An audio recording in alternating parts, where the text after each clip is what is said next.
আক্ষেপ করে বলছে, আয় কিরা আমার জিহ্বাটা পর্যন্ত তোরা খেয়ে ফেলছে, এই জিহ্বা দিয়ে আমি আমার আল্লাহকে ডাকি। আয়ু 7.5 বছরের বেশি সমস্ত দেহে কিরা পড়ে গেছে, এমনকি জবানের মাঝে কিরা পড়ে গেছে। একটা মুহূর্তের জন্য আমি আল্লাহকে ভুলে নাই। অতএব আমার আইয়ুব যখন পড়তে পারছে, আমাকে ডাকতে পারছে, তুমিও ইচ্ছা করলে পারতা, অতএব তুমি ইচ্ছা করে করো নাই। অতএব আজকে কাল কিয়ামতের ময়দানে তোমার অজুহাত গ্রহণ করা হবে না। যাও যাও যাও, জাহান্নামে চলে যাও। এরকম ভাবে একজন বাদশাকে ডাকবে। বাদশা বলবে, আমি দেশের রাজা ছিলাম, এই ব্যস্ততার কারণে আমি ইবাদত বন্দেগী করতে পারি নাই। আল্লাহ বলবেন, তুমি কি সুলাইমান নবী থেকে বড় ছিলা? সুলাইমান নবী তো সারা পৃথিবী শাসন করেছে, জিন ইনসান সব শাসন করেছে। তুমি তো একটা ওয়ার্ডের মালিক, তুমি তো একটা উপজেলার মালিক, তুমি তো একটা দেশের মালিক।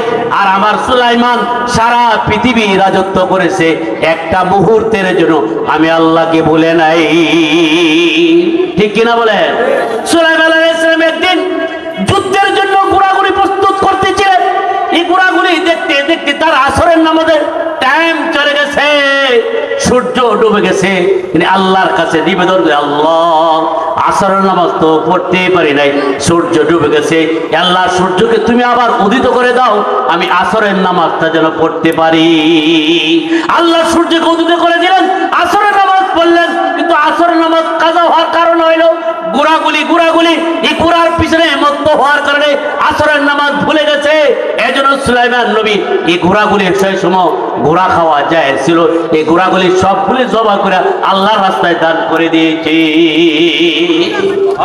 এই দান করার কারণে আল্লাহ তারে বাতাসে তার অধীনস্থ করে, বাতাস তার সিংহাসন লিয়া সকালে 1 মাসের পথ, বিকালে আর 1 মাসের পথ চলে গেছে।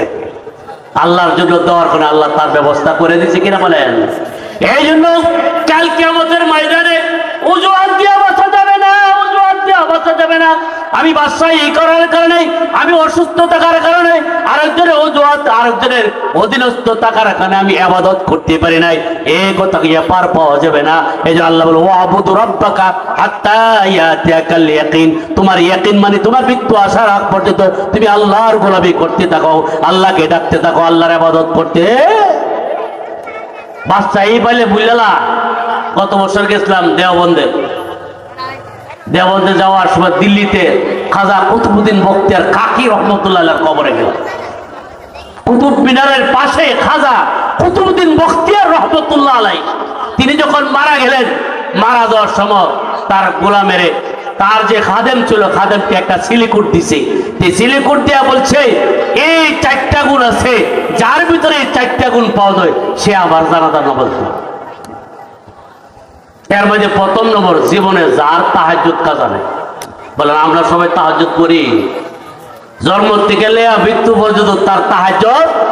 যার ভিতরে এই গুণ থাকবে, যার তাহাজ্জুদ কাজা নাই, সে আমার জানাজা নামাজ পড়ে। দ্বিতীয় নম্বর, যার জীবনে তাকবীর উলা ছুটে নেই। তাকবীর উলা কি বুঝেননি? ইমাম সাহেব আল্লাহু আকবার বলছে, ইমাম সাহেব কেরাত শুরু করার আগেই সালা পড়ে আমরা কমপ্লিট, এটা হলো তাকবীর উলা। রাসূল বলেছেন, খায়রুম মিনাদ দুনিয়া ওয়া মা ফিহা। তাকবীর উলা পাবনি দুনিয়া এবং আসমানের ভিতরে যা আছে তার থেকে। সুবহানাল্লাহ। কিন্তু আমরা অনেকে নয়তন করতে করতে জায়গা পাই না। আল্লাহু আকবার, মাগরিবের 3 রাকাত, আল্লাহু আকবার হয়ে গেছে। নিয়ত অন্তর্দা কইলে নিয়ত, মুখে করলে ভালা, কিন্তু অন্তর্দা আপনি যে উযু করে আইছেন নিয়ত হয়ে গেছে। এই নিয়তের পাশাপাশি করে আপনি তাকবীর উল্লাহ সেটা হলে দুনিয়া এবং আখিরাতের যে কল্যাণ আপনি যেতে হারাইলেন।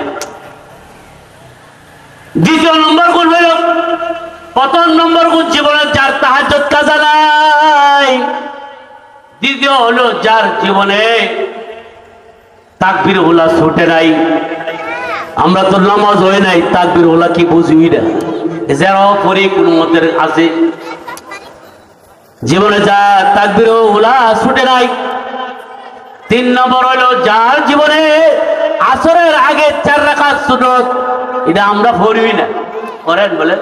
কোনো মতে 4 রাকাত আগে 4 রাকাত সুন্নত আছে, এই 4 রাকাত সুন্নত জীবনে ছাড়ে নাই। আর 3 নম্বর হলো 4 নম্বর হলো যার জীবনে সাবালক হওয়ার পরে বেগানা কোনো নারীর দিকে নজর পড়ে নাই। বলে এই 4টা গুণ আমরা সবার মধ্যে আছে, একই তো নাই। মেয়ে 5 জন জীবনে পড়ছি না, কয়জন আছে পড়ছি? তাকবীরুল্লাহ নাই, আসরের আগের সুন্নত নাই। আমরা এমন মানুষ পাওয়া দেবো জীবনে সাবালক হওয়ার পরে কোনো পর নারীর দিকে তাকাই নাই। এই 4টা গুণ যখন 4টা শর্তের কথা বললেন, জানাজার নামাজ বিশাল জামাত সবাই তাকায় আছে। এই গুণগুলা কার মধ্যে আছে? সবাই তাকায় আছে, সবাই অপেক্ষা করছে কার ভিতরে এরকম গুণ আছে। আজকে বুঝি জানাজা হবে না, এমন গুণগুলা পাওয়া যাবে না। সবাই এরকম অপেক্ষা করতেছে। হঠাৎ করে একজন লোক অত্যন্ত জোরসোর হয়ে বাইরে আসতেছেন, এরকম ভাবে চাদর দিয়া মুখটা ঢাকা সামনে চলে আসছে। আয় বলছেন, আপনি খাজা কুতুবউদ্দিন বখতিয়ার দুনিয়াতে চলে গেলেন, আমাকেও অপমানিত করে গেলেন। তুমি আল্লাহর কসম করে বলতেছে আমার মধ্যে 4টা গুণ আছে।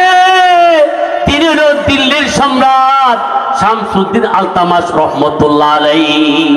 দিল্লির সম্রাট বাদশাহী করেছেন, এই বাদশার ভিতরে 4টা গুণ আছে। অতএব বাদশাহী করলেই যে আপনি আল্লাহর ইবাদত করতে পারবেন না, এটা ভুল কথা। ভুল আমরা মনে করছি বাদশাহী করলে পদ থাকলে নামাজ রোজা লাগে না, আমরা ভুল ধারণা।